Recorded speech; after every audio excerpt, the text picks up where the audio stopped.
Va, pues comenzamos. Buenos días a todos. Vamos a comenzar. ¿Qué vamos a ver el día de hoy? Nuestro objetivo es demostrar, enunciar el teorema de cambio de variable. ¿Okay? Eso es a lo que tenemos que llevar.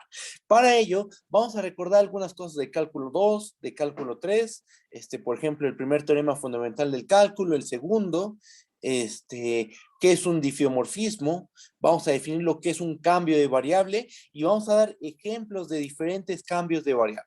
Vamos a tener las coordenadas polares, las coordenadas esféricas y las coordenadas cilíndricas. También vamos a probar un caso muy particular del teorema de cambio de variable, el cual motiva a dar la forma más general del teorema de cambio de variable, la cual es en varias variables, ¿no? En la versión particular que vamos a ver el teorema de cambio de variable es en una sola variable. O sea, eso lo podemos hacer con cálculo 1 y cálculo 2, ¿ok? Pero bueno, vamos a hacer todo eso, ¿va? ¿A qué tenemos que llegar el día de hoy? Pues a enunciar el teorema de cambio de variable en su forma más general. Llegamos a eso y terminamos la clase de hoy, ¿ok? Bueno, pues comenzamos. Vamos a empezar a leer, ¿no? El objetivo es ver el teorema de cambio de variable. Entonces lo que vamos a hacer es recordar algunas definiciones y teoremas de cálculo 2 y de cálculo 3. ¿Ok? Bueno, pues nuestra primera definición que vamos a recordar es la definición de una primitiva. Vamos a leer. Sea f una función de un intervalo a, b, subconjunto de R en R, una función. Decimos que g, también una función del intervalo a, b en los reales, es una primitiva de f si sucede lo siguiente. Para cada x en el intervalo abierto a, b, g' de x es igual a f de x. O sea, g es una función que al derivarla nos da la función f. ¿Okay? Y g satisface esa propiedad, entonces a g se le conoce como una primitiva. ¿Okay? Es nuestra primera definición que tenemos que recordar. ¿Qué más? El primer teorema fundamental del cálculo. ¿Qué es lo que dice? Tenemos una función f. Define un intervalo a, b, subconjunto de R en R, una función de árbol integrable sobre el intervalo a, b. Definimos la función f gorro, que va del intervalo a, b en los reales, definida como f gorro de x, igual a la integral de a en x de f de t de t. Tomemos un punto x0 en el intervalo a, b. Si la función f chiquita es continua en el punto x0, entonces la función f gorro debe de ser derivable en el punto x0 y además tenemos que la derivada de f gorro en el punto x0 es igual a f de x0. ¿Ok? Bajo tantito. ¿Y cómo se ve esto geométricamente? Bueno, esto ya lo hemos interpretado geométricamente varias veces. Tenemos que, ¿qué es lo que hace F gorro? F gorro lo que está haciendo es acumular el área hasta el punto X0, ¿ok? Acumula el área hasta el punto X0 y esta área acumulada es el valor de F gorro de X0, ¿ok? Esa función, cuando la derivas en el punto X0, suponiendo que en X0 la función F tiene continuidad, la derivada de f gorro es el valor de la función f en el punto x0. ¿Okay? Eso es lo que dice el primer teorema fundamental del cálculo. ¿Okay? Ya lo hemos recordado en varias ocasiones. Ya hemos hecho su interpretación geométrica. Ahorita la hicimos nuevamente. Bajamos. ¿Qué más? El segundo teorema fundamental del cálculo, el cual nos da una forma, un método para volver trivial el cálculo de integrales. Vamos a ver qué es lo que dice. Tenemos una función f que va de intervalo a, b en los reales, darbo integrable sobre el intervalo a, b. Si g es una primitiva de f, entonces tenemos que el cálculo de la integral de f de a en b se puede hacer de la siguiente manera. Evalúas a g en el punto b y a g en el punto a haces la diferencia, g de b menos g de a, y esta diferencia es la integral de a en b de f. ¿Ok? Y este teorema es muy útil. El segundo teorema fundamental del cálculo es muy útil para el cálculo de integrales. Porque si tú conoces una función g que al derivarla te da la función f, entonces fácilmente podemos calcular la integral de f, la integral de la función f, ¿ok? Bueno, todo esto ya lo conocemos bien, es de cálculo 2 y ahora viene algo de cálculo 3, la definición de lo que es un difeomorfismo. Bajo tantito. ¿Por qué introducimos el concepto de difeomorfismo? Porque en el teorema de cambio de variable va a aparecer un difeomorfismo, ¿ok? Que al final vamos a ver que un difeomorfismo en realidad es un cambio de variable, ¿va? Vamos a leer. ¿Qué tenemos? Tenemos dos conjuntos abiertos, sean U y B, dos conjuntos abiertos de Rn. ¿Cómo se define un difeomorfismo? Definimos un difeomorfismo como una función phi que va del abierto U, subconjunto de Rn, al abierto V, la cual debe cumplir lo siguiente. Esta función debe ser diferenciable, debe ser invertible y su inversa también debe de ser diferenciable.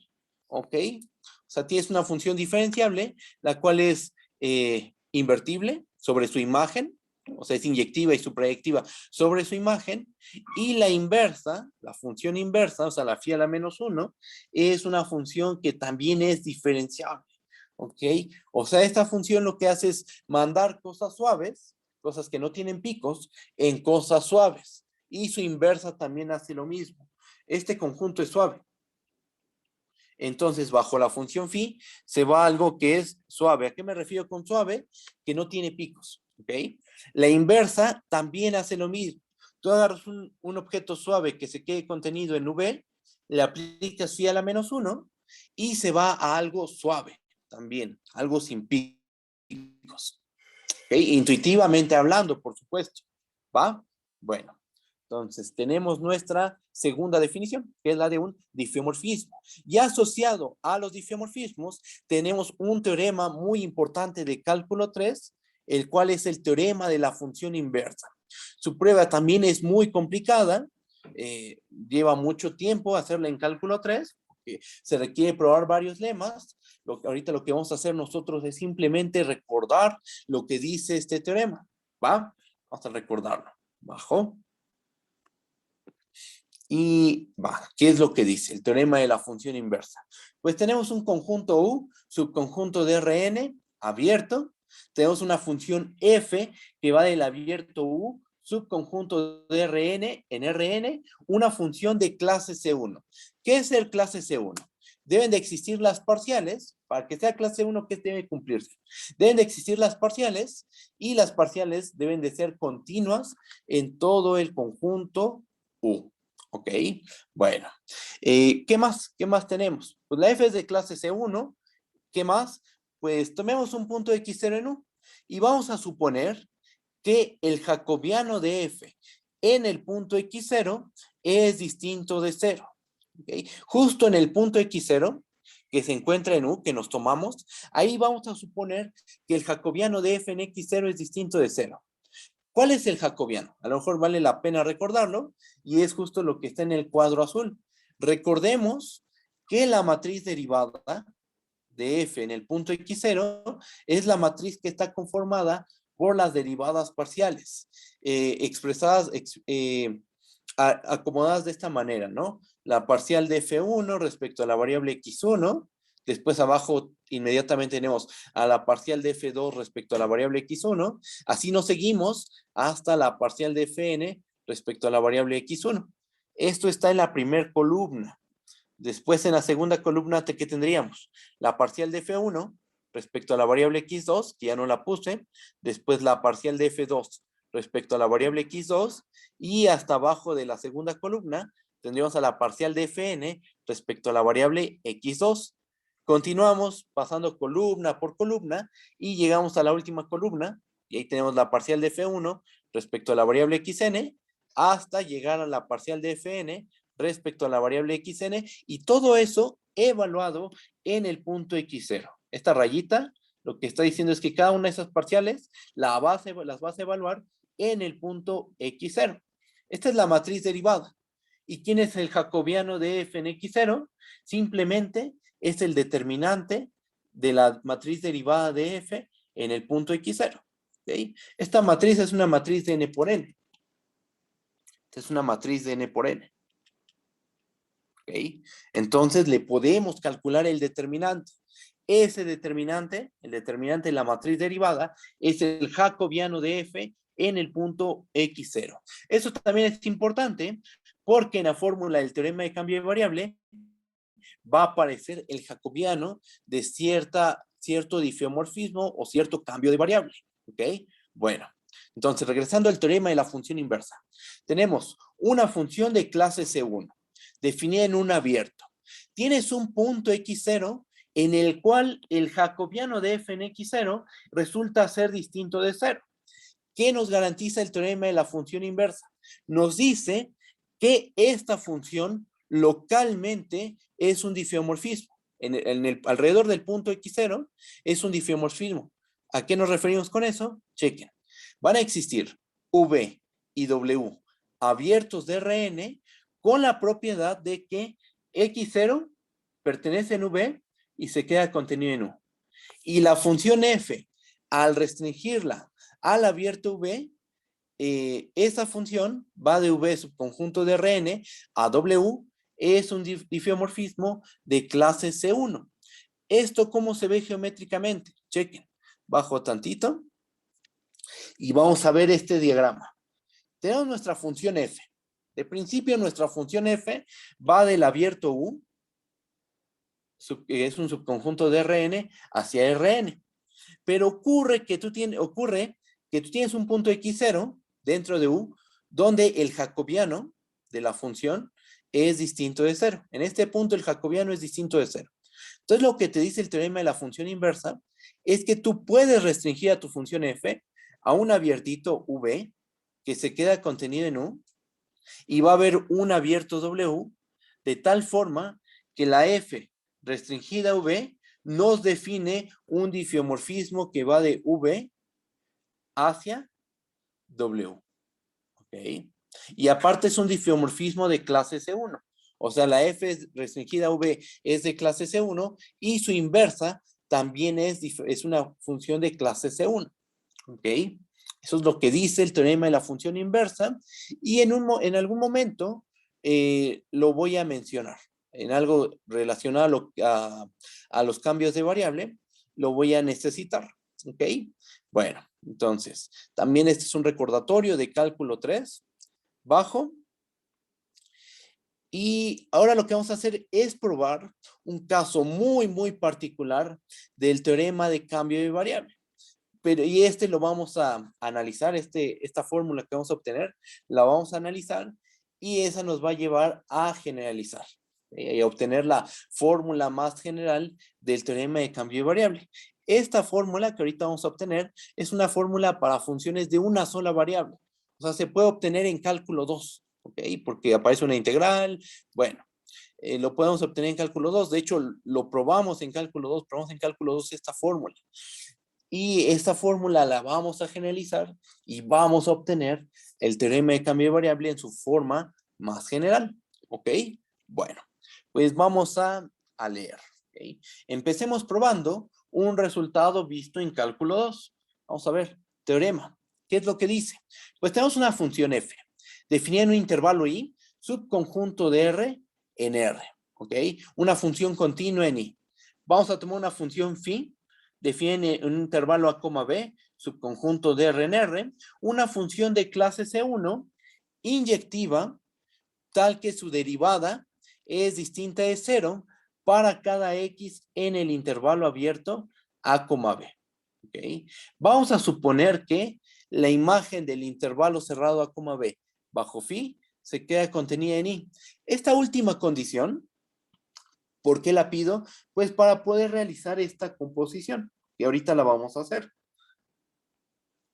Esto lo pedimos para que esta composición tenga sentido. ¿Ok? Si esta contención no se diera, entonces esta composición carecería de sentido. ¿Ok?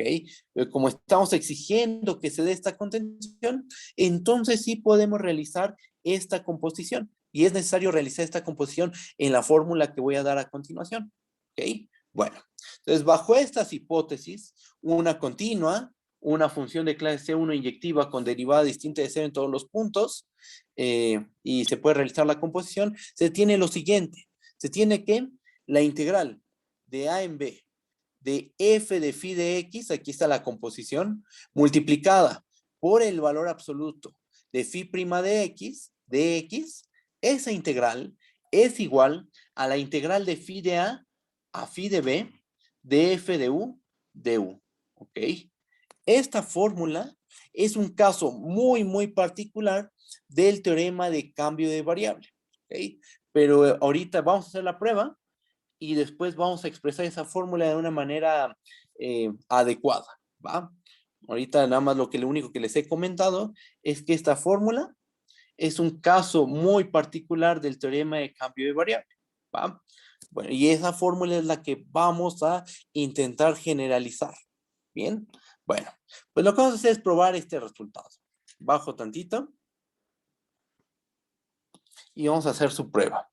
¿Qué tenemos nosotros? ¿Cuáles son nuestras hipótesis? La función phi es una función de clase C1, la cual es inyectiva y su derivada es distinta de 0. ¿Ok? Tenemos que phi es de clase C1. Entonces, ¿qué se tiene? Si es de clase C1 la phi, entonces phi prima tiene que ser una función continua. ¿Estamos de acuerdo? Por otra parte, ¿nosotros qué sabemos? Por hipótesis, que phi prima de x es distinta de 0, ¿no? Entonces, afirmo que phi prima de x debe ser mayor que 0 para todo x en el abierto a coma b, o phi prima de x debe ser menor que 0 para todo x en el a, b. Pero este es un o excluyente. O sea, o phi prima de x es mayor que 0 en todos los puntos o del abierto a coma b, o phi prima de x es menor que 0 para todos los puntos x del abierto a coma b. ¿Por qué pasa eso? ¿Por qué no puede ocurrir que haya un punto donde phi prima de x sea mayor que 0 y otro punto donde phi prima de x sea menor que 0? ¿Por qué no pasa eso? Ah, bueno, vamos a argumentar justo aquí en el paréntesis el por qué no puede ocurrir algo de ese estilo. Checa. Nota que si existieran dos puntos x1, x2 del intervalo abierto a coma b, tal que en uno de ellos, digamos en x1, phi prima de x1 fuera mayor que 0, y en el otro, o sea, en x2, phi prima de x2 es menor que 0, bueno, la phi prima es continua, estamos de acuerdo. Y tienes un punto donde es mayor que 0 y otro donde es menor que 0. ¿Qué podemos hacer? Pues como es continua y tenemos dos puntos donde cambia de signatura, el teorema de Bolzano-Bayes, el teorema del valor intermedio de Bolzano, o el teorema de valor intermedio de continuidad, nos garantiza que debe haber un punto intermedio psi, un punto psi que quede en medio de x1 y x2, en el cual phi prima de psi es igual a 0. O sea, que haya dos puntos donde en uno phi prima sea positiva y en otro phi prima sea negativa, obliga a que haya un tercer punto donde phi prima vale 0. Pero que phi prima valga 0 es una contradicción, ya que estamos suponiendo, nuestra hipótesis es que phi prima de x es distinto de 0 para todos los puntos del intervalo abierto a coma b. Y suponer que hay dos puntos donde cambia de signatura, obliga a que haya un tercer punto donde la derivada debe valer 0. ¿Ok? Entonces, por eso es que o la derivada es mayor que 0 en todos los puntos del abierto a coma b, o la derivada es menor que 0 en todos los puntos del intervalo abierto a coma b. ¿Ok? Bajo tantito. ¿Cómo se ve esto geométricamente? Pues así como indica este diagrama. Aquí tenemos que phi prima de x1 es mayor que 0, phi prima de x2 es menor que 0, y como la phi prima es continua, entonces en algún momento intersecta la gráfica de la phi prima al eje x. Y formalmente pues hay un punto donde la phi prima se hace 0. ¿Va? Bueno, entonces, esta observación nos lleva a considerar dos casos. ¿Cuáles? Cuando phi prima es mayor que 0 y cuando phi prima resulta ser menor que 0. Entonces así se va a desarrollar la prueba en estos dos casos. Cuando phi prima es mayor que 0 o cuando phi prima es menor que 0. ¿Va? Bueno, pues bajo y chequen. ¿Qué pasa si phi prima de x es mayor que 0 para cada x en el intervalo abierto a coma b? Bueno, nosotros sabemos por cálculo 1 o cálculo 2 que si tienes una función cuya derivada es mayor que c en todo un intervalo, esa función tiene que ser estrictamente creciente. Entonces, phi es estrictamente creciente, por lo cual phi de A debe ser menor a phi de B. ¿Estamos de acuerdo? Ahora, tomemos H, una primitiva de F. ¿Por qué sabemos que F tiene una primitiva? ¿Cómo podemos asegurar que F tiene una primitiva? Recuerda que la F es continua. Ajá. Y recuerda que el primer teorema fundamental del cálculo nos garantiza la existencia de una primitiva, a saber esta, la F gorro. La F gorro es una primitiva siempre y cuando la F minúscula sea continua en todos sus puntos, justo como esta función F, ¿no? Esta es continua en todos sus puntos. Entonces, el primer teorema fundamental del cálculo lo que nos dice, mira, la F gorro es una primitiva de la función F minúscula, ¿ok? Entonces, bueno, por el hecho de que F es continua, podemos tomarnos una primitiva H, CH, una primitiva de F, ¿ok? Ahora, tenemos una primitiva de una función de árbol integrable, a saber F, ¿qué podemos hacer? Bueno, por segundo teorema fundamental del cálculo, tenemos lo siguiente. La integral de phi de a phi de b de f de u, esta integral es lo mismo que ¿qué cosa? Pues tenemos que h es una primitiva. Entonces, el cálculo de esta integral se trivializa, porque lo único que tienes que hacer es calcular h de phi de b menos h de phi de a. ¿Estamos de acuerdo? Por consecuencia del segundo teorema fundamental del cálculo, ¿va? A esta igualdad vamos a llamarle asterisco, ¿va? Bueno, entonces tenemos esta igualdad, le llamamos asterisco, vamos a hacer otra cuentita. Notemos que, y fíjense lo que vamos a hacer, vamos a aplicar regla de la cadena. Justo aquí, en lo que estoy marcando, vamos a aplicar regla de la cadena. Vamos a calcular la derivada de phi compuesta con h, ¿ok? Ambas son derivables. Phi es de clase C1 y h es una primitiva, o sea, debe ser en particular derivable, es primitiva de f. Ajá. Entonces ambas son derivables, la composición es derivable, ¿y cuánto nos da la derivada de la composición? Pues por regla de la cadena, esto es h' de phi de x multiplicado por phi' de x, ¿ok? Bueno, pero ¿cuánto vale h'? Según, bueno, como h es primitiva de f, pues esto debe ser f de phi de x multiplicado por phi' de x, ¿ok? Y esta igualdad es válida, bueno, esta cadena de igualdades es válida para cualquier x del intervalo abierto a coma b, ¿ok? Y entonces, ¿esto qué prueba? ¿Esto qué verifica? Esto prueba que phi compuesta con h es una primitiva de f de phi de x multiplicada por phi' de x, ¿ok? ¿Por qué? Porque al derivar a phi compuesta con h, obtenemos esta función. ¿Estamos de acuerdo? Entonces, volvemos a aplicar el segundo teorema fundamental del cálculo. Aplicamos el segundo teorema fundamental del cálculo y ¿qué es lo que obtenemos?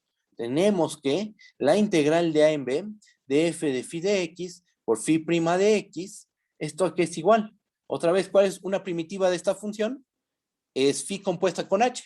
Entonces, simplemente haces phi compuesta con h evaluada en b menos phi compuesta con h evaluada en a. Y a esta igualdad vamos a llamarle gato, ¿va? Entonces obtenemos esa igualdad. Juntamos asterisco y juntamos gato, y el supuesto de que phi' de x es mayor que 0 para cada x en el abierto a coma b, y se obtiene la igualdad buscada. ¿Cómo pasamos a esa igualdad? Mira, checa. De hecho, ya es bastante sencillo. Nota que, aquí voy a hacer una raya, a ver si esto funciona. Vamos a ver. Nota que este y este son iguales, ¿no? Este de aquí y este término y este término también son iguales. H de phi de A es lo mismo que phi compuesta con H evaluada en A. Y phi compuesta con H evaluada en B es lo mismo que H de phi de B. ¿Okay? Entonces, este y este son iguales. ¿Ok? juntamos la asterisco y gato, y entonces tenemos que esta integral y esta otra integral también resultan ser iguales, ¿ok? Bueno, entonces, ¿qué se tiene bajo? De principio tendríamos que la integral, ahí borré una cosita, ahorita la agrego. Tenemos que la integral de A en B de f de phi de x multiplicada por phi prima de x es igual a la integral de phi de a phi de b de f de u, ¿ok? Pero pregunta, ¿cómo es phi prima de x? Estamos en el caso en que phi prima de x es mayor que cero. Estamos resolviendo ahorita el caso en que la derivada es positiva en todos sus puntos. ¿Ok? Entonces, ¿cómo es el valor absoluto de phi prima de x? Pues es phi prima de x simplemente, porque phi prima de x ya es mayor que cero.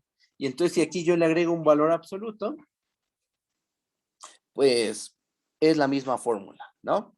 Bueno, y entonces ya se tiene la igualdad. ¿Ok? Bueno, falta otro caso. Falta el caso en que phi prima de x es menor que cero, pero ese caso es muy parecido al caso que acabamos de hacer. Entonces, yo lo que propongo es que este caso ustedes lo chequen, ustedes estudien este caso. ¿Qué pasa cuando phi prima de x es menor que cero para todos los puntos del abierto a coma b? Bueno, así rápido, pues la phi es estrictamente decreciente, y entonces phi de b es menor a phi de a, y de ahí los pasos, más o menos todos son iguales. Tomas una primitiva de f, debe de existir, aplicamos segundo teorema fundamental del cálculo, se da esta igualdad a la cual le llamamos asterisco, y se dan cuenta está pasando lo mismo que en el caso anterior. Entonces yo sugiero que ustedes chequen esta cuentita, ustedes hagan y ya, ¿va? Hay un paso donde va a haber un signo menos, y bueno, ahí es donde ustedes, bueno, ahí es donde cambia la prueba un poquito, pero en realidad es en algo muy simple. Es aquí, miren. Pero si dan cuenta, hago los mismos pasos que en el caso anterior, ¿va? Y se obtiene la igualdad también, ¿vale? Bueno, es bajo. Y sea cual sea el caso, entonces la prueba se dividió en dos casos, ¿no? Cuando phi prima de x es mayor que cero y cuando phi prima de x es menor que cero. Y en ambos casos, suponiendo que ya checaron el segundo caso, se tiene esta igualdad, la igualdad de este cuadrito, la integral de en b de f de phi de x por el valor absoluto de phi prima de x, esto es igual a la integral de phi de a phi de b de f de u de u. ¿Ok? ¿Bajo qué hipótesis? Vamos a ver las hipótesis nuevamente, porque esas hipótesis las vamos a generalizar cuando enunciemos el teorema de cambio de variable en su forma más general. Entonces, vale la pena recordar las hipótesis. Subo.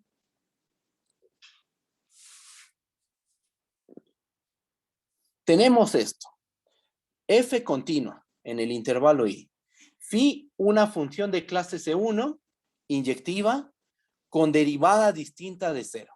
¿Ok? La phi tiene derivada distinta de cero. Es inyectiva. ¿Ok? La F es una continua. ¿Ok? Debemos de suponer que se puede realizar la composición. ¿Ok?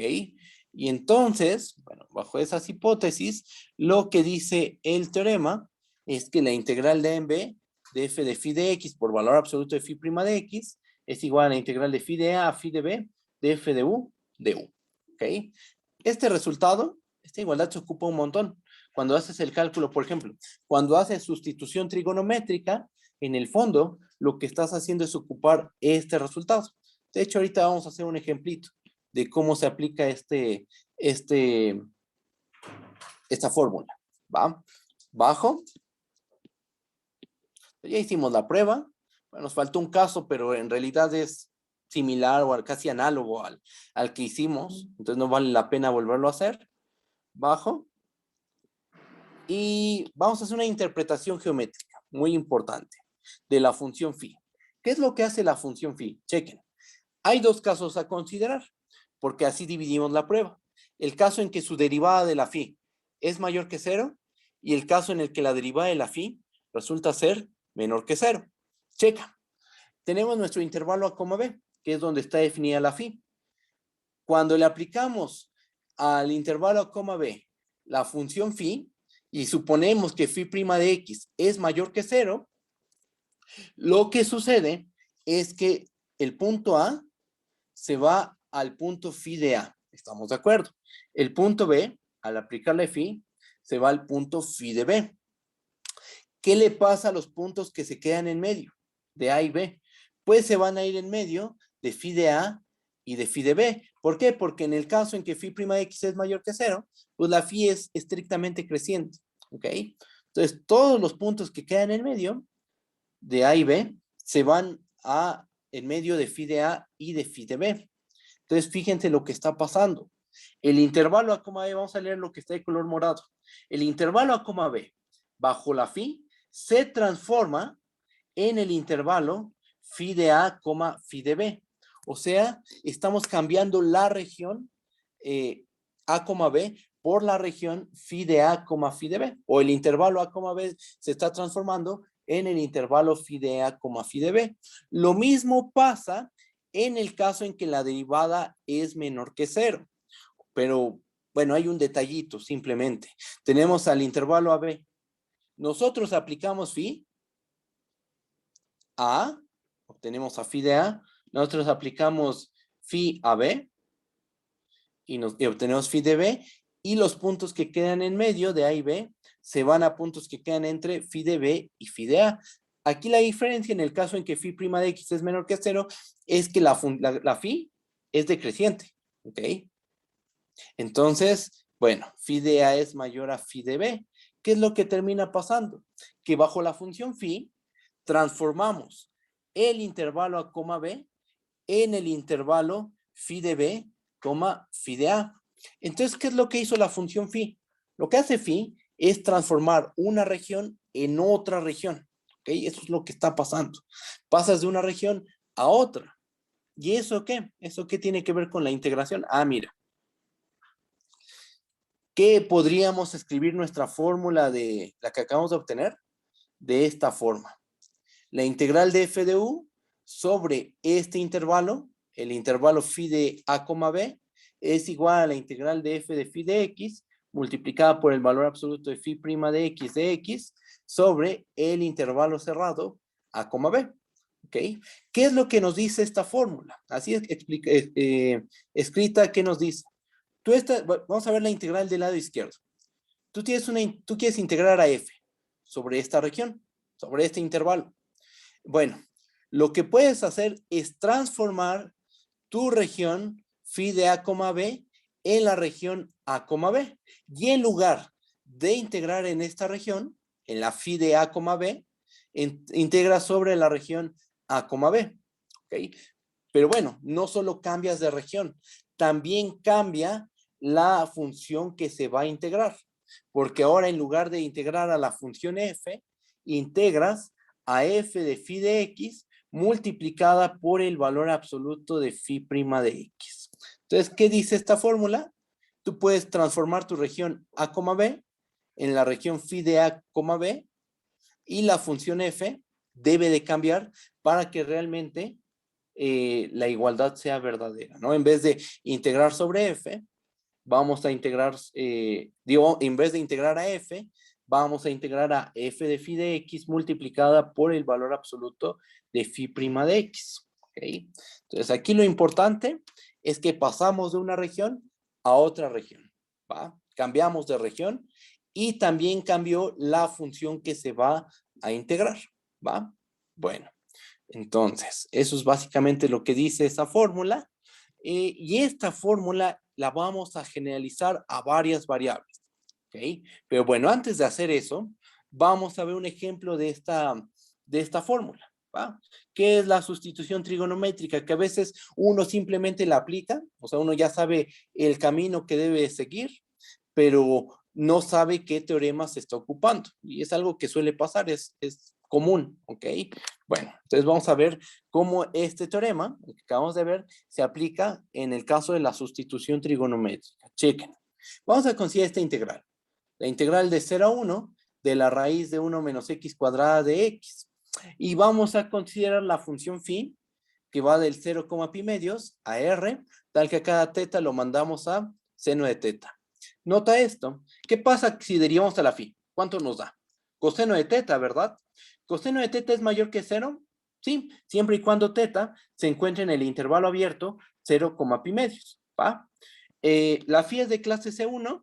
Sí, sí es de clase C1 porque las funciones trigonométricas seno y coseno son de clase C infinito. En particular, es de clase C1. ¿Cuánto vale phi de 0? Vale 0. ¿Cuánto vale phi de pi medios? Vale 1. Porque seno de 0, estamos de acuerdo que vale 0. Y seno de pi medios, estamos de acuerdo que vale 1. ¿Ok? Entonces, fíjense. Y tenemos una función continua, que es la raíz de 1 menos x cuadrada. Tenemos una función phi, la cual es de clase C1, es inyectiva y tiene derivada distinta de 0. ¿Ok? Entonces, el teorema anterior, ¿qué nos dice? Chequen. Nos dice que la integral de 0 a 1 de la raíz de 1 menos x cuadrada de x, que esto también lo podríamos escribir como phi de 0 a phi de 1, a phi de pi medios. Esta integral, la integral que va de phi de 0 a phi de pi medios de la raíz de 1 menos x cuadrada de x, según nuestra fórmula, ¿qué nos dice? Ah, bueno, esa integral la puedes calcular como la integral de 0 a pi medios, cambiaste la región de integración, o sea, ahora en vez de integrar en el 0,1 estás integrando en el 0 pi medios, y cambias la función a integrar. Por supuesto que queda en términos de la función original de la f. Es la raíz de 1 menos phi de teta al cuadrado multiplicado por phi prima de teta, ¿ok? Sustituimos y esto es la integral de 0 pi medios de la raíz de 1 menos seno cuadrado de teta, coseno de teta, ¿ok? Que esto, pues, no lo haces en la práctica, ¿no? O sea, esto es para hacer un ejemplito de cómo se aplica la fórmula, ¿no? Paso a paso. Pero ya en la práctica, pues no haces toda esta cuenta. Tú simplemente dices, bueno, pues tomemos x como seno de teta y dx que sea coseno de teta. Y así tiene que ser, ¿no? Porque si hiciéramos todo esto y todos estos razonamientos, a la hora de hacer solo cuentitas, a la hora de nada más hacer una integral, que tu objetivo solo sea calcular una integral, pues estarías haciendo muchísimo, ¿no? Ya después de haber visto la teoría y haber entendido esto, pues uno simplemente hace la cuentita rápidamente, ¿no? Que se entienda bien, pero ya no pasas por todos estos estos pasitos intermedios, ¿no? Simplemente dices, bueno, pues tomo x igual a seno de teta y dx coseno de teta, hago la sustitución, que es una sustitución trigonométrica, y se acabó, ¿va? Pero en el fondo lo que se está haciendo es aplicar esta fórmula, ¿ok? Bueno, bajo. Cualquier duda que haya me pueden decir, ¿eh? Lo que sea, me pueden decir, ¿va? Bueno, entonces, como ya les había dicho, creo que ya lo repetí varias veces, pero es importante. Vamos a generalizar esta fórmula. Nuestro objetivo es generalizar la fórmula, esta igualdad, que la integral de A en B de f de phi de x por valor absoluto de phi prima de x sea igual a la integral de phi de a phi de b de f de u. Queremos generalizar esta fórmula para funciones de varias variables, ¿ok? Entonces, bueno, el objetivo es generalizar esa fórmula para funciones de varias variables, ¿ok? Bueno, para ello vamos a introducir la definición de lo que es un cambio de variable, ¿va? Bajo tantito. Y aquí nos vamos a quedar un buen ratito. Vamos a dar diferentes tipos de cambios de variable, ¿ok? Bueno, va la definición de lo que es un cambio de variable. Definición. Vamos a tomar un subconjunto de Rn abierto. Definimos un cambio de variable como una función phi que va a un abierto U subconjunto de Rn en Rn, la cual debe satisfacer básicamente tres cosas. Una, debe ser inyectiva la función phi.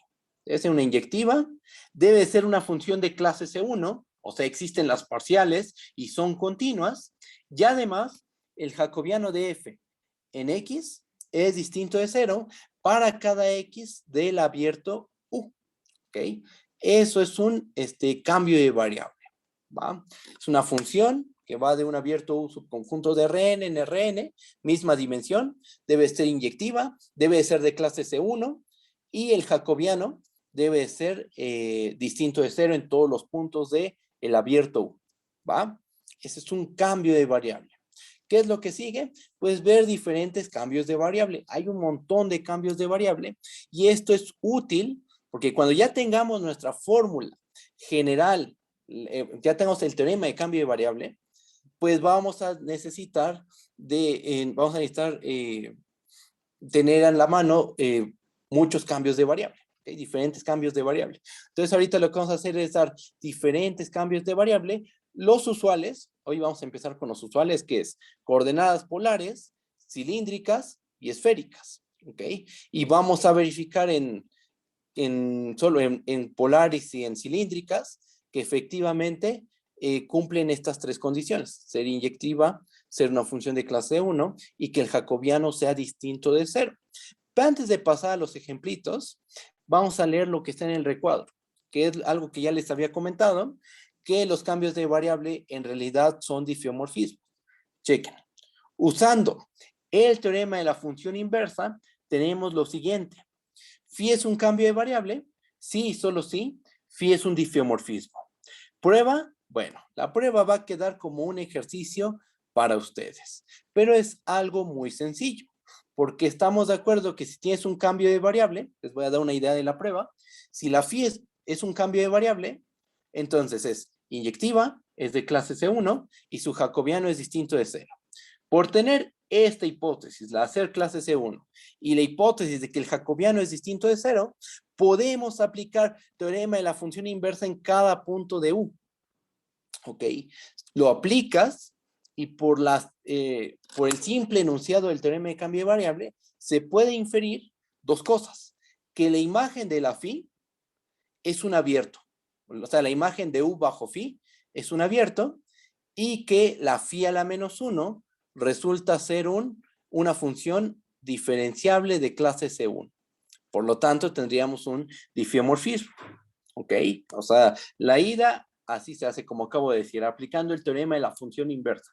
Y para hacer el regreso, en realidad el regreso es trivial, porque si tienes un diffeomorfismo, se puede verificar que el jacobiano debe ser distinto de 0.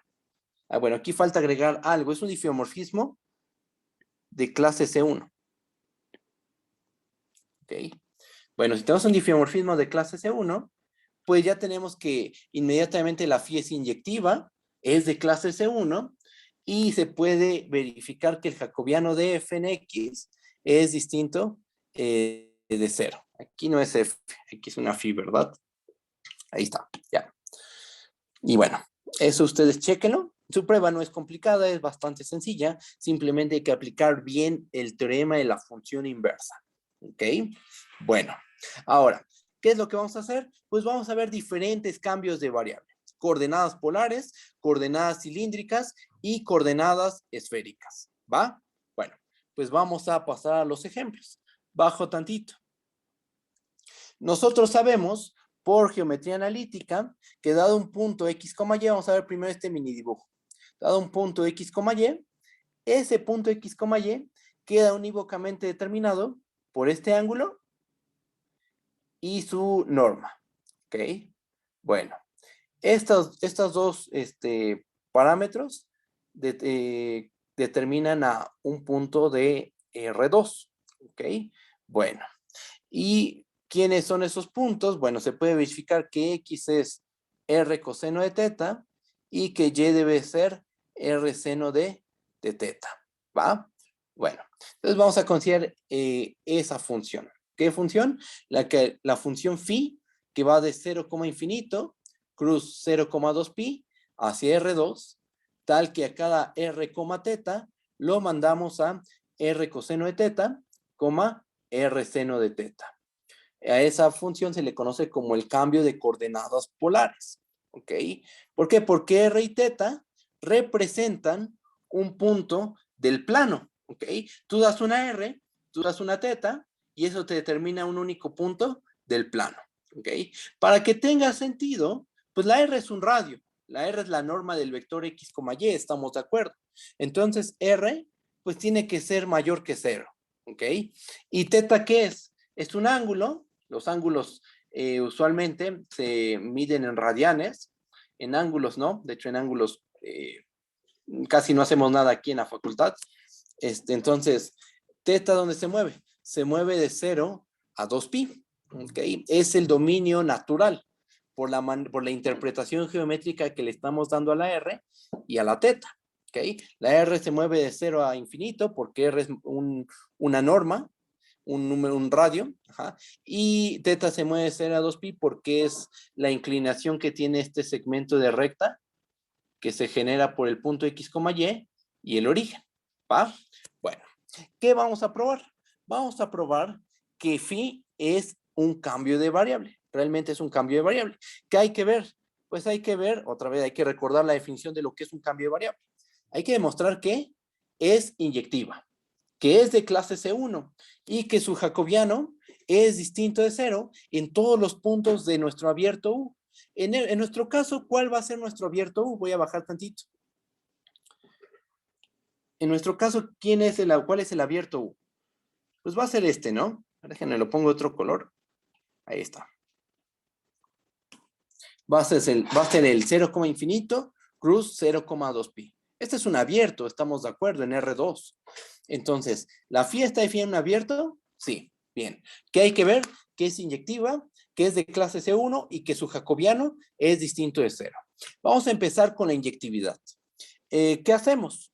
Pues vamos a tomarnos R1, teta 1 y R2, teta 2, dos puntos en el rayo 0, infinito, cruz 0,2pi, tales que phi de R1, teta 1 es igual a phi de R2, teta 2. ¿Qué tenemos que probar? Pues el objetivo es probar que R1, teta 1 es igual a R2, teta 2. Si dos puntos tienen la misma imagen, es porque en realidad son el mismo punto, ¿va? Bueno, entonces, ¿qué tenemos? De que phi de R1, teta 1 es igual a phi de R2, teta 2, se sigue que R1 coseno de teta 1, R1 seno de teta 1 es igual a R2 coseno de teta 2, R2 seno de teta 2. ¿Cuándo dos vectores son iguales? Son iguales si son iguales entrada a entrada. ¿Estamos de acuerdo? Entonces tenemos que esto es igual a, bueno, tenemos que R1 coseno de teta 1 debe coincidir con R2 coseno de teta 2 y que R1 seno de teta 1 debe coincidir con R2 seno de teta 2, ¿ok? Ahora, vamos a hacer lo siguiente. Vamos a elevar al cuadrado, vamos a marcar aquí, ¿sí? Vamos a elevar aquí al cuadrado, aquí elevamos al cuadrado también, aquí elevamos al cuadrado y aquí también elevamos al cuadrado. Y después sumamos todo esto que elevamos al cuadrado. ¿Qué se obtiene? Pues obtenemos que R1 al cuadrado, déjenme cambiar de, ahí está, R1 al cuadrado es R1 al cuadrado coseno de teta 1 más R1 al cuadrado seno cuadrado de teta 1. ¿Esto cómo se obtiene? De elevar al cuadrado a este y sumarle este también elevado al cuadrado.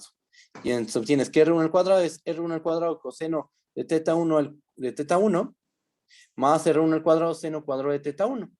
Y también esto es igual a R2 al cuadrado por las igualdades que tenemos arriba, R al cuadrado coseno al cuadrado de teta 2 más R2 al cuadrado seno cuadrado de teta 2, ¿ok? Pero nosotros sabemos, ponemos ahí en ambas igualdades, las que están en medio, estas dos, esta y esta, ¿qué podemos hacer? Pues podemos factorizar a R1 al cuadrado, podemos factorizar a R2 al cuadrado y usar el hecho de que seno al cuadrado más coseno al cuadrado es igual a 1, ¿no? Porque así obtenemos que esto es R2 al cuadrado, ¿ok? Y ya acá habíamos obtenido que esto es R1 al cuadrado. Entonces, ¿qué se tiene? Pues que R1 al cuadrado es igual a R2 al cuadrado. ¿Ok? Y de ahí se sigue que R1 tiene que ser igual a R2. A lo mejor alguien me podría decir, oye, pero aquí no faltaría hacer este paso. Sí, lo podríamos añadir, pero recuerden dónde se mueve R1 y R2. R1 y R2 se mueven en el rayo 0, infinito. ¿Ok? Entonces ya sabemos que tanto R1 como R2 son positivos. Ajá. Entonces para que dos números positivos al cuadrado sean iguales, es porque en realidad son el mismo punto. O sea, R1 en este caso debe coincidir con R2. ¿Ok? Entonces, ¿esto qué verifica? Que estos dos vectores, el R1, teta 1 y R2, teta 2, pues coinciden en la primer componente. ¿Qué es lo que falta? Falta ver que coinciden en la segunda componente, o sea que teta 1 es igual a teta 2. Pero eso va a quedar como un ejercicio para ustedes, ¿va? Aquí de hecho lo puse. Queda como ejercicio ver que teta 1 coincide con teta 2. ¿Okay? Y entonces tendríamos con lo que yo hice y con lo que ustedes van a hacer, se tiene que R1, teta 1 es igual a R2, teta 2. ¿Y esto qué verifica? Esto verifica que la phi es inyectiva, porque empezamos tomando dos puntos, R1, teta 1 y R2, teta 2 en nuestro dominio, que tales que tienen la misma imagen, y terminamos probando que provienen del mismo punto, o sea, R1, teta 1 es igual a R2, teta 2. Tienes dos puntos cuya imagen es la misma, y probamos que vienen del mismo punto, pues eso es probar que la función phi es en realidad una función inyectiva. ¿Ok? Bajo. Y entonces, este argumento, ¿qué muestra? Que la función phi es una función inyectiva. El ser clase, ahora, ¿qué sigue?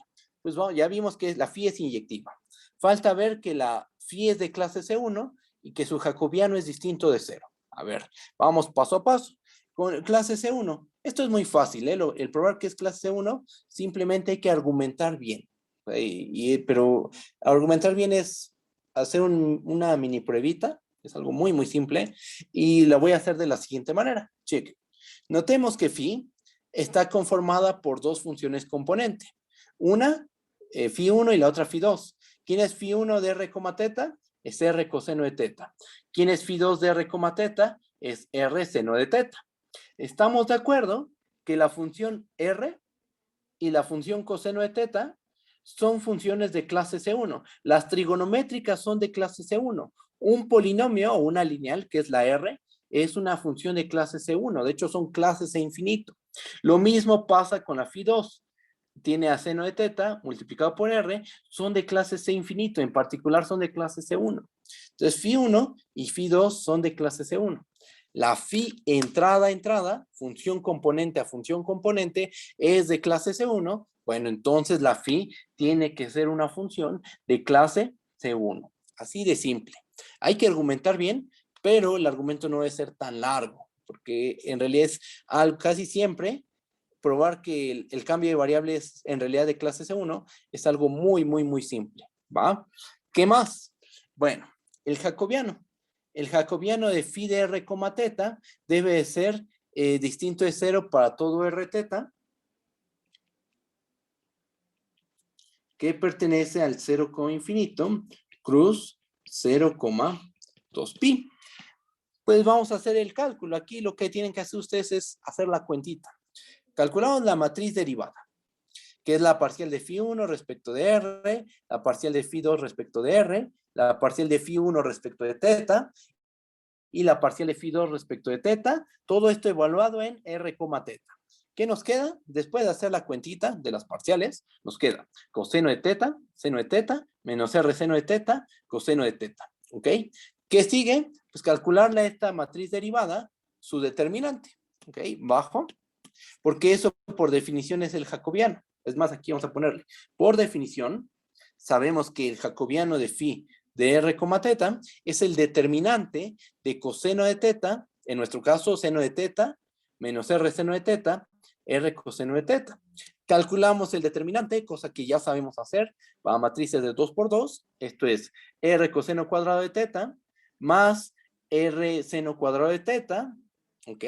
Que sobrevive la pura r, pero este número r es, bueno, r es distinto de 0, estamos de acuerdo, porque ¿dónde se mueve la r? Se mueve en el 0, infinito, y justo es lo que digo aquí, pues la r es mayor que 0. Entonces, fíjense, la función phi, ¿qué satisface? Es una función inyectiva. Voy a subir tantito. Ah, no, aquí lo tenemos. Aquí está. Esta phi, fíjense el dominio. Es el 0, infinito, cruz 0,2 pi. Es un abierto de R2. Va hacia R2, a cada R, teta lo manda a esto. Es inyectiva. ¿Ah? Es de clase C1. Su jacobiano es distinto de 0 en todos sus puntos. Bueno, por definición, esto nos dice que la phi es realmente un cambio de variable. Y su jacobiano, que aquí lo pongo porque cuando hagamos ejemplos de cómo se aplica el teorema de cambio de variable y hagamos un cambio de coordenadas polares, es necesario, para no hacer la cuenta nuevamente, recordar cuál es el jacobiano de el cambio de coordenadas polares, que es simplemente la R. ¿Okay? En su momento, cuando hagamos los ejemplos, lo voy a recordar, ¿va? Pero, bueno, pero ustedes cuando estén haciendo ejercicios o ejemplos, pues vale la pena tener en mente estas formulitas, ¿no? ¿Cuánto vale el jacobiano del cambio de coordenadas polares? ¿Va? Entonces, se tiene que la phi es efectivamente un cambio de variable. Bajo tantito. Y algo así rápido es la interpretación geométrica de la función phi. Geométricamente, ¿qué es lo que hace phi? Pues phi es una función de un subconjunto de R2 hacia R2. Pero, ¿cómo transforma los objetos de su dominio a los del codominio? ¿Cómo se van transformando? Ah, bueno, vamos a ver eso rápidamente. Chequen. Interpretación geométrica. Pues aquí tenemos a la phi. ¿Ok? La phi, aquí está su dominio. Este es su codominio. Y fíjense, si nosotros fijamos a teta, si tomamos un teta cero fijo y nos movemos a través de esta recta, ¿cuánto vale phi de r, teta cero? Esto es r coseno de teta cero, r seno de teta cero. Aquí el teta cero está fijo. Este está fijo, este teta cero está fijo, y lo que es libre, lo que es variable, es la R. ¿Ok? Entonces, lo que se mueve es la R. El teta cero está fijo. Por la manera en que se interpretó teta cero, pues teta cero determina este ángulo, esta inclinación. Y como la R la dejamos libre, entonces lo que se genera es un semirrayo. Que sería este de aquí, ¿no? Un rayo que parte del origen. ¿Ok? No considera el origen, eso es un hecho. ¿Por qué? Porque la R siempre es positiva. Para que se tome en cuenta el origen, la R tendría que valer 0. ¿Ok? Entonces, aquí hay un hueco, un hoyito. Y entonces, esta recta, que está en el dominio, donde teta 0 está fijo, esta recta, al aplicarle la phi, se transforma en este rayo, que tiene inclinación teta 0. ¿Ok? Ahora, ¿qué pasa si en lugar de fijar a teta, fijamos el radio? ¿Qué tal si ahora fijamos a R0 y dejamos correr a la teta? ¿Qué nos queda? Pues nos queda esto. Voy a copiarlo. Vamos a ponerlo aquí abajito. Pero va a cambiar un poquito, ¿no? Porque ahora quien es libre es la teta. ¿Ok? R0, seno de teta. Y entonces tenemos, ¿qué cosa? R0 es fijo. Este es fijo. Y la teta es libre. Es una variable libre. Y entonces, ¿qué estamos diciendo? Estamos diciendo que el radio está fijo. ¿Ok? El tamaño de este vector es fijo. La R0 está fija. Pero el ángulo es libre, que se puede mover de 0 a 2pi. Entonces, lo que se forma es casi una circunferencia. Porque recuerden que la teta se mueve, voy a subir tantito. La teta se mueve en el intervalo abierto. Espera tantito, ahí está. En el intervalo abierto, 0,2 pi. Entonces, no considera ni a 0, no considera tampoco a 2 pi. Y eso hace que aquí nos quede un hoyito en esta parte. No se está considerando este punto. ¿Ok? Entonces nos forma casi toda una circunferencia. Bien, nos queda esto. Entonces, ¿qué pasa? Pues que esta recta vertical, este segmento de recta vertical, se termina transformando en esta circunferencia. ¿Ok? Bueno, es la interpretación geométrica del cambio de coordenadas polares. ¿Ah? Ya vimos que es un cambio de variable, el cambio de coordenadas polares. Pasamos ahora a las coordenadas cilíndricas y las esféricas se van a quedar como un ejercicio para ustedes. ¿Va? Vamos a hacer otro más. Coordenadas cilíndricas. Bueno, ahora pasamos a R3. El ejemplo anterior estaba en R2.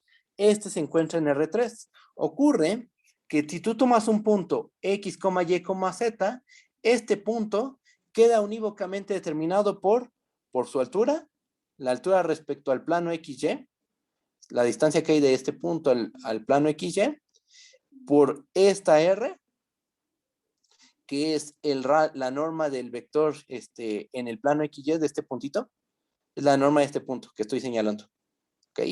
Y esta inclinación que se forma, ¿ok? Entonces, este punto X, Y, Z queda determinado por esta altura, por esta R y por esta inclinación θ. Analíticamente, lo que tendríamos es que X es R coseno de θ, Y es R seno de θ, y la Z pues es simplemente Z, porque ahí sí no estamos haciendo ningún cambio. Estamos midiendo a Z tal cual. ¿Cuánto mide la tercer componente? Pues esta altura, justamente. Ajá. Entonces, bueno, esta función que estamos describiendo aquí es el cambio de coordenadas, el cambio a coordenadas cilíndricas, ¿va? Entonces vamos a definir la función, vamos a leerla. Tenemos la función phi, que va que está definida en el conjunto 0, infinito, abierto, cruz 0,2 pi, abierto, cruz R, esta va hacia R3, ¿y qué es lo que hace esta función? Pues que a cada R, θ, z, lo manda a R coseno de θ, R seno de θ, z. ¿Ok? ¿Qué tenemos que probar? Pues tenemos que probar que phi es un cambio de variable. ¿Ok? Bueno, pues vamos a seguir el mismo camino que en el ejemplo anterior. Hay que ver que es inyectiva, que es de clase C1 y que su jacobiano resulta ser distinto de 0. ¿Va? Inyectividad. Primero la inyectividad. Supongamos que vamos a tomarnos dos puntos, R1, θ1, Z1, R2, θ2, Z2, en nuestro dominio, tales que phi de R1, θ1, Z1 es igual a phi de R2, θ2, Z2. ¿Qué tenemos que probar? Nuestro objetivo es demostrar que el punto R1, θ1, Z1 es igual a R2, θ2, Z2. Estamos de acuerdo. Eso es lo que tenemos que probar.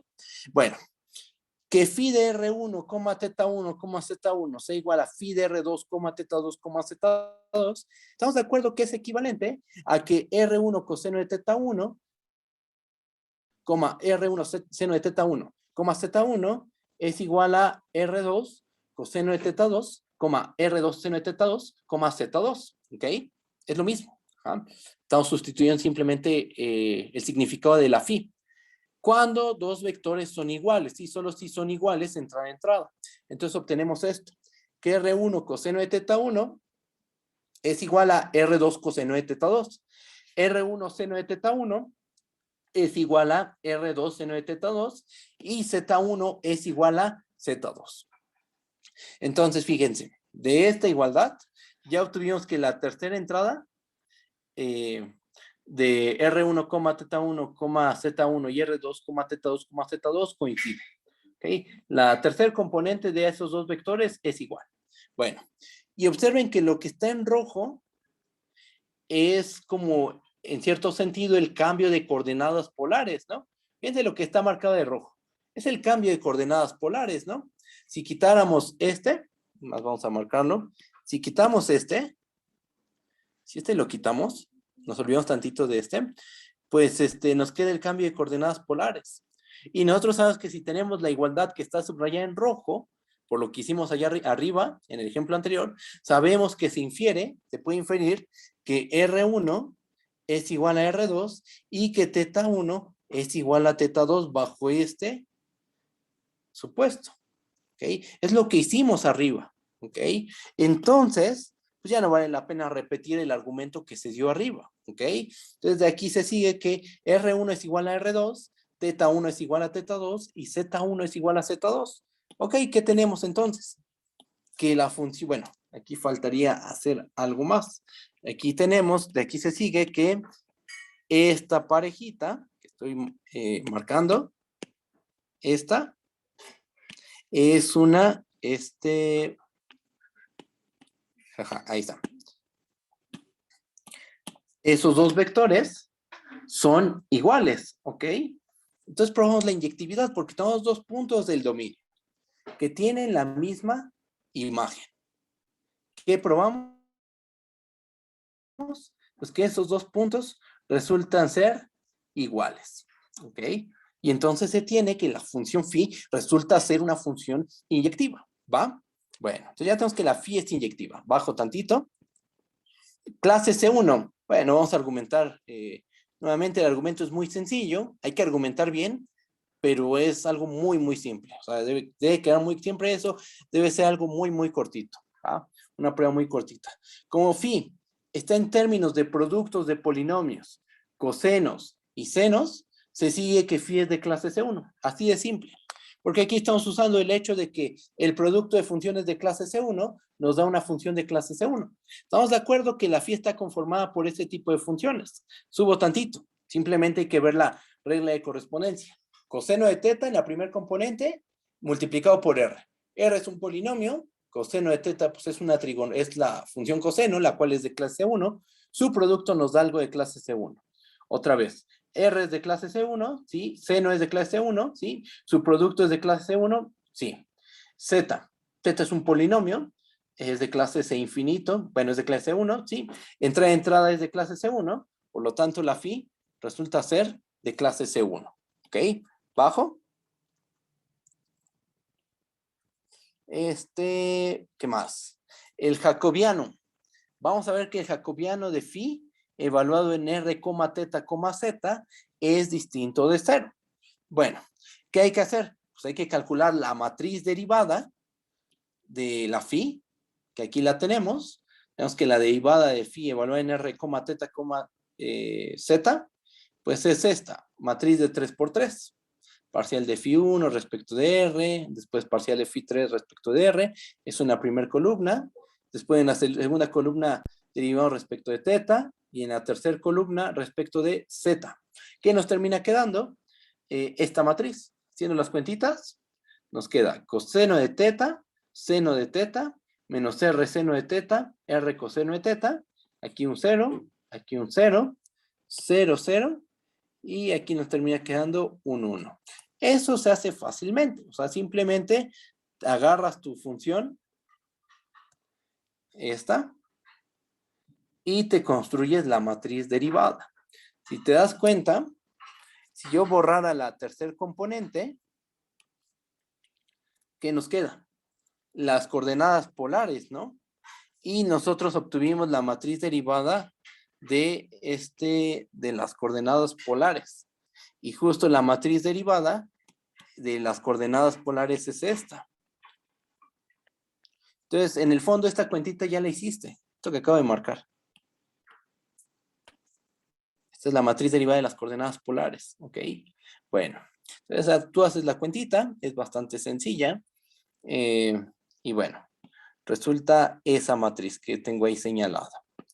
Ya que tiene su matriz derivada, pues ahora calculas el jacobiano. ¿Cómo? Calculando el determinante de esta matriz. ¿Ok? Y fácilmente, usando propiedades del determinante, si tienes esta matriz, si esta matriz de 3 por 3, uno usualmente lo que hace es pues empezar a desarrollarla desde esta componente, ¿no? Empieza a desarrollarla de aquí con un signo positivo, coseno de θ multiplicado por la submatriz, R coseno de θ, 0, 0, 1. Después le pones un signo menos y agarras menos R seno de θ. Eliminas esta columna, esta otra columna, calculas el determinante de la matriz de 2 por 2 que se obtiene y después le sumas 0 multiplicado por la submatriz, ¿no? El determinante de la submatriz. Pero uno, bueno, el punto es que uno siempre lo hace en el primer renglón. Hace el desarrollo por menores en el primer renglón. Pero no tiene por qué ser así. Podrían empezarlo en el tercer renglón.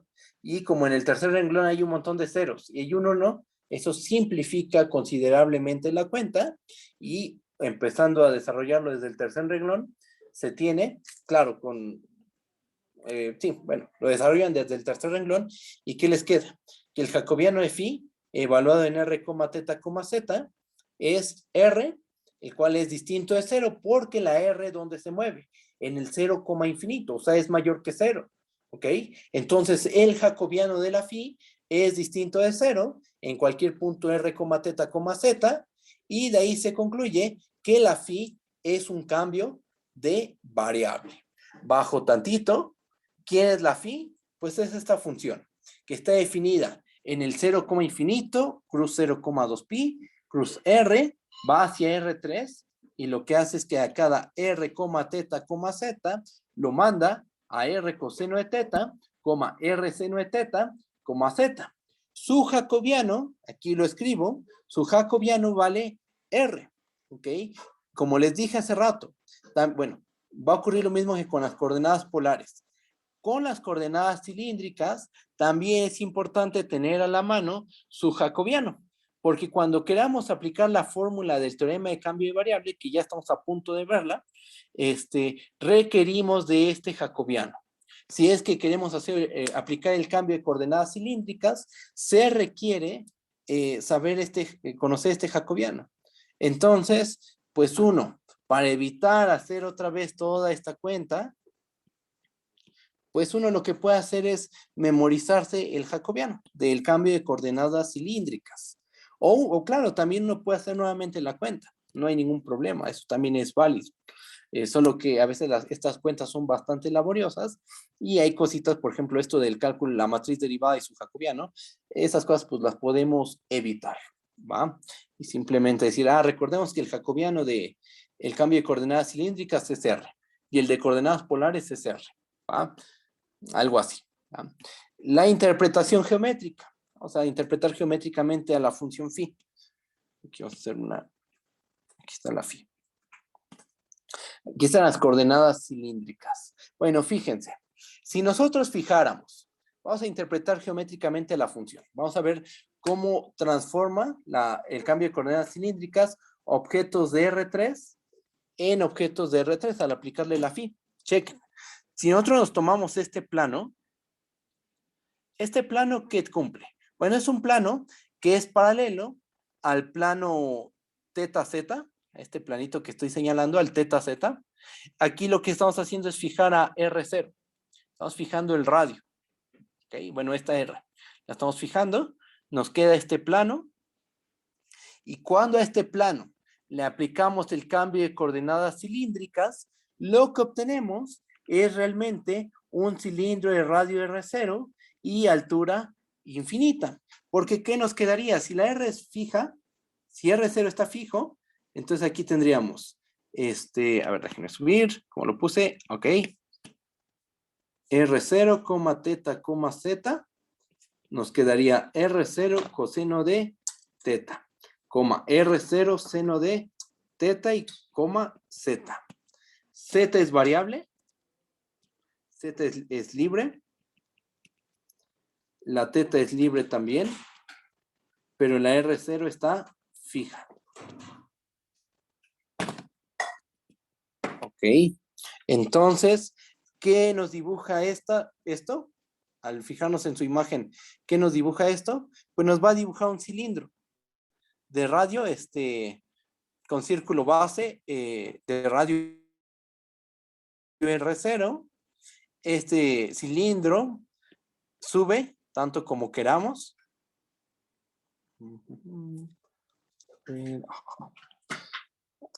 Sube tanto como uno quiera y también baja. ¿Okay? Nos queda un tubo infinito al final, ¿va? Es de radio R0 y es el cilindro completo, es toda la orilla, ¿va? Bueno, entonces eso hace la phi. A este tipo de planos los transforma en cilindros, ¿ok? Bajo Y ahora, ¿qué pasa si tomamos este otro plano? Cuando fijamos a teta 0.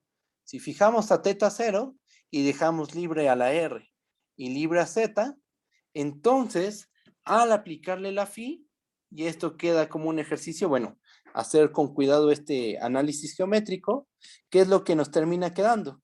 Pues la teta 0, ¿qué representa? Este ángulo, ¿estamos de acuerdo? Entonces, lo que nos termina dando es un semiplano que tiene esta inclinación, la inclinación teta 0, sube tanto como queramos, porque la z es libre, sube y baja también tanto como queramos, y se expande, así como indican las flechas de color naranja, tanto como nosotros queramos, porque la R es un número positivo, el que tú quieras, ¿ok? Entonces la R se podría visualizar aquí. Esto mide R, ¿ok? Y como la R es libre, pues crece y crece tanto como uno quiera, y se va moviendo este semiplano hacia donde indican las flechitas, ¿ok? Entonces, este plano, bajo el cambio de coordenadas cilíndricas, se transforma en este semiplano, ¿va? Entonces, tenemos esta propiedad, ¿no? Esto ya se estudió en su momento en cálculo 3, bueno, yo supongo que se estudió en cálculo 3, cuando se ve funciones de Rn en Rn, ¿no?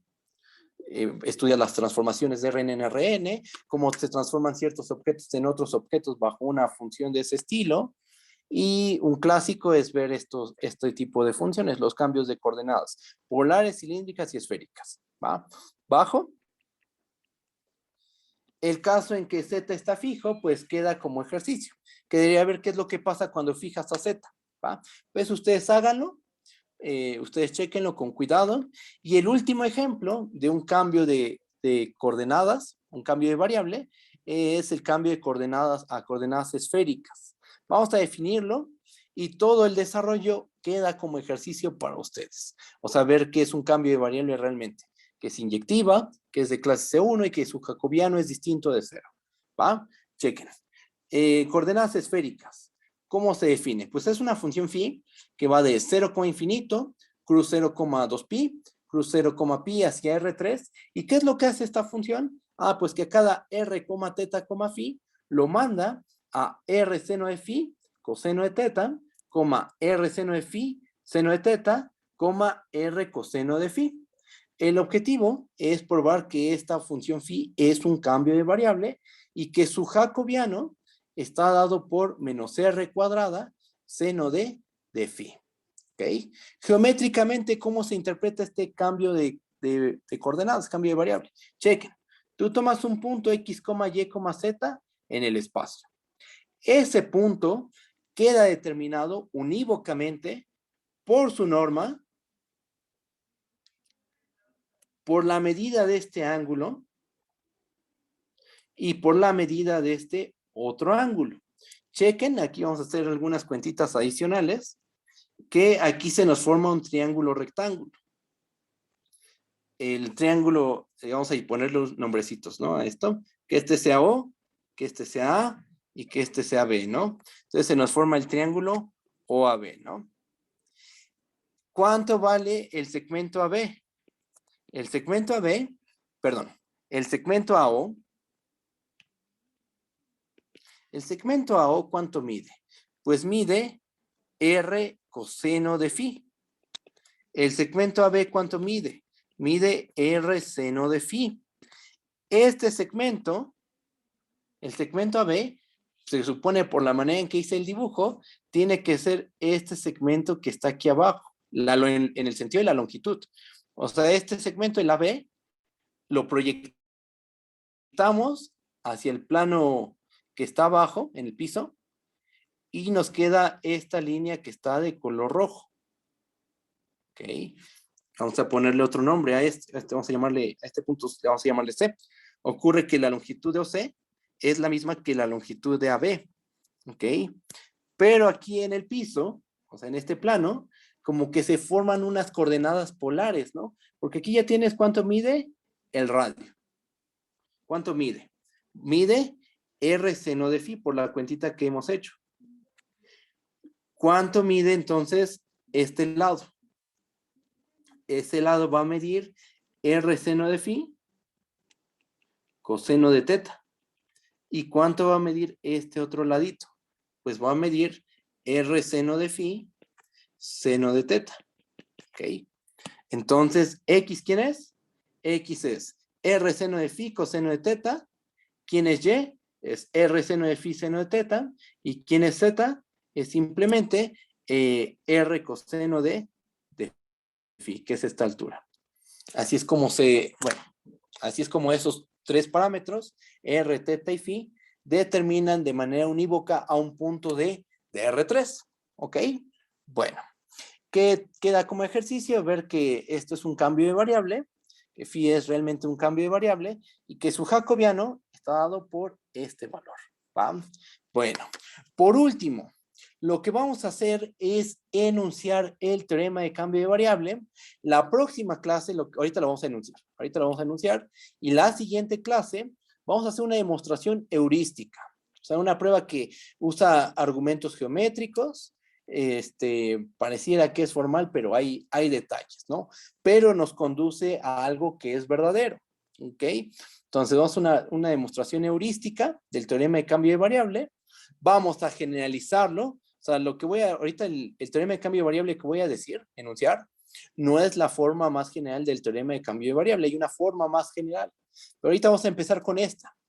La enunciamos, entendemos qué es lo que dice, por qué generaliza la fórmula que dimos al principio de la clase, y ya la siguiente clase,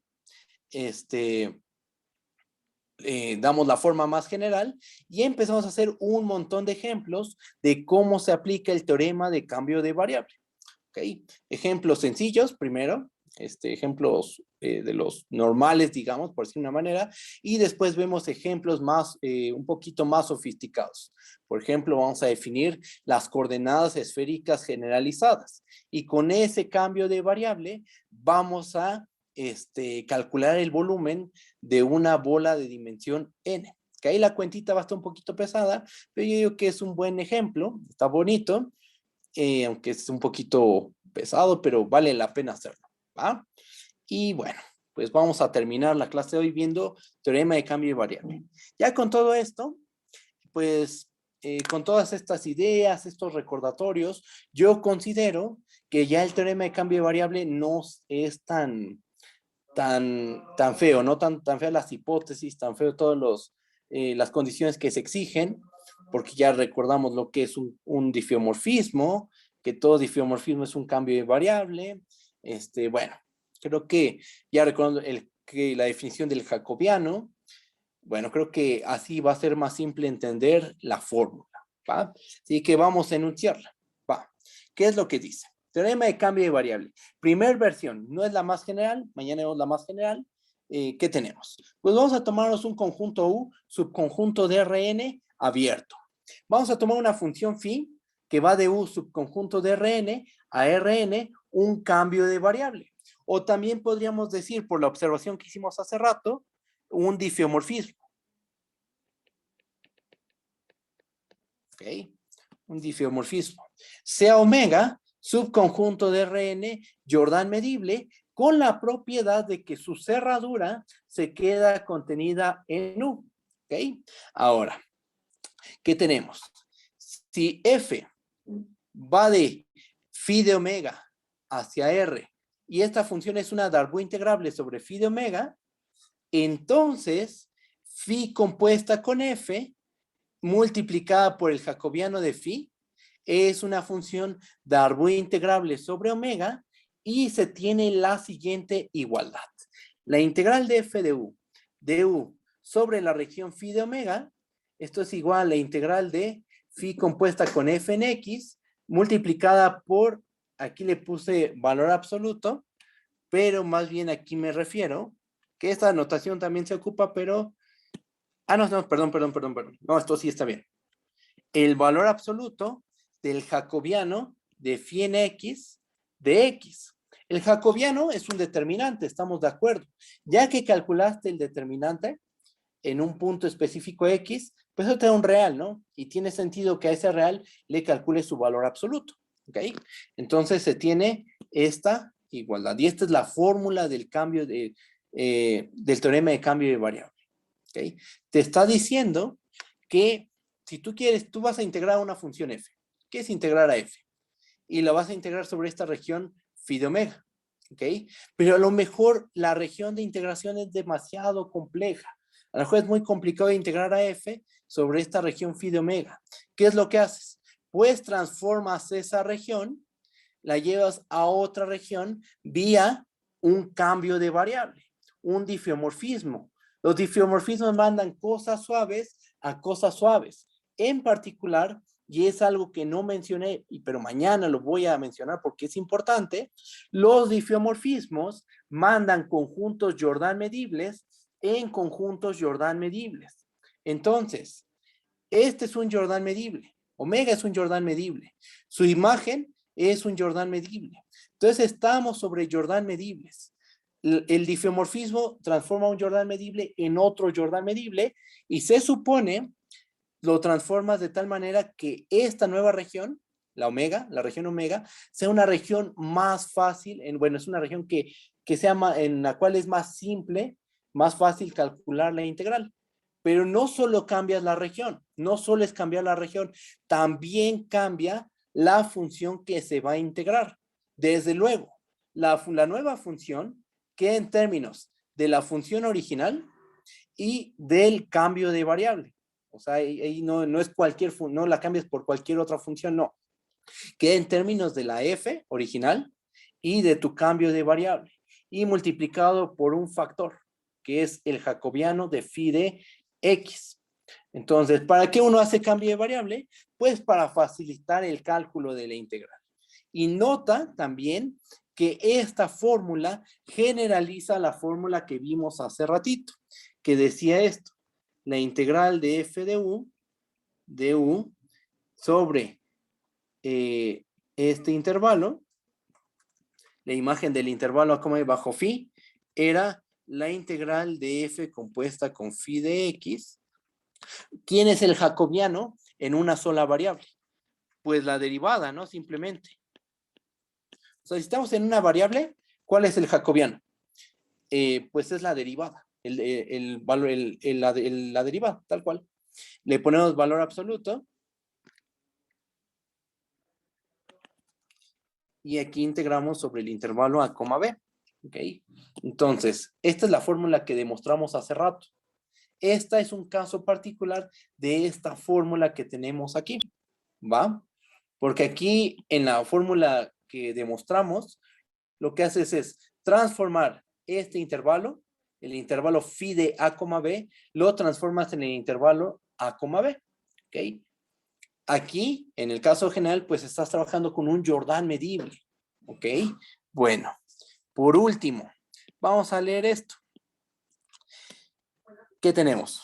Básicamente, lo que dice el teorema de cambio de variable es que si cambiamos la región de integración mediante un cambio de variable phi, que es este, de phi de omega omega, transformamos esta región en esta otra región, entonces el valor de la integral sobre esta nueva región coincide con el de la región original, pero siempre y cuando le multipliquemos a phi compuesta con f el factor valor absoluto del jacobiano de phi de x. ¿Qué es lo que les decía, no? Cambias la región de integración. Vamos a ver el dibujo de aquí. Cambiamos la región de integración. Tú estás, se supone, en esta región. Esta es la región de integración original, la que estoy señalando. Esta es tu región de integración original, phi de omega. Pero tú te das cuenta que tu región phi de omega, bueno, de hecho vamos a ponerle otro nombre. Suponte que se llama omega asterisco. Tú vas a integrar sobre omega asterisco. Tú te das cuenta que omega asterisco es la imagen de mediante un cambio de variable de cierta región omega. O sea, tu omega asterisco, te das cuenta que lo puedes ver como phi de omega. Y te das cuenta que integrar sobre omega es más simple. A lo mejor porque es una figura más sencilla, ¿no? Entonces, ¿qué es lo que haces? Pues cambias de región, pero no solo se hace el cambio de región, sino que también cambias la función que se va a integrar. Pero el cambio de la función original a la nueva función queda en términos de tu función original, la f, y del cambio de variable. Porque ahora, en vez de integrar a la función f, vas a integrar a la función f de phi de x multiplicada por el valor absoluto del jacobiano de phi de x. ¿Ok? Y en vez de integrar sobre la región phi de omega, ahora integras sobre la región omega. ¿Por qué hacemos un cambio de variable? ¿Por qué se hace un cambio de variable? Porque es un cambio de variable para facilitar el cálculo de la integral. Porque a lo mejor la nueva región, la región omega, es una región más fácil de manejar. Por ejemplo, no se compara esta región, que ni siquiera sé cómo se pueda describir, a tener un cuadradito. Si te sale un cuadradito, pues esa sí ahí puedes integrar fácilmente. Por ejemplo, aplicas Fubini y se acabó, ¿no? El problema. Aplicas Fubini, se divide en dos integrales de una variable y pues eso lo sabemos hacer muy bien, ¿no? Bueno, entonces, este es el teorema de cambio de variable. No es la forma más general de este. Entonces vamos a enunciar una forma mucho más general, la cual es la que vamos a estar ocupando en los ejemplos, ¿va? Que vamos a hacer en las próximas clases, ¿va? Entonces, bueno, si no hay dudas, yo creo que hasta aquí termina la clase de hoy, ¿va? ¿Qué va? Entonces nos estaremos viendo mañana. Mañana nos vemos como a las 9:10, más o menos 9:15, y continuamos con el estudio del teorema de cambio de variable, ¿vale? Nos estamos viendo mañana. Cuídense mucho. Bye, bye. Hasta luego.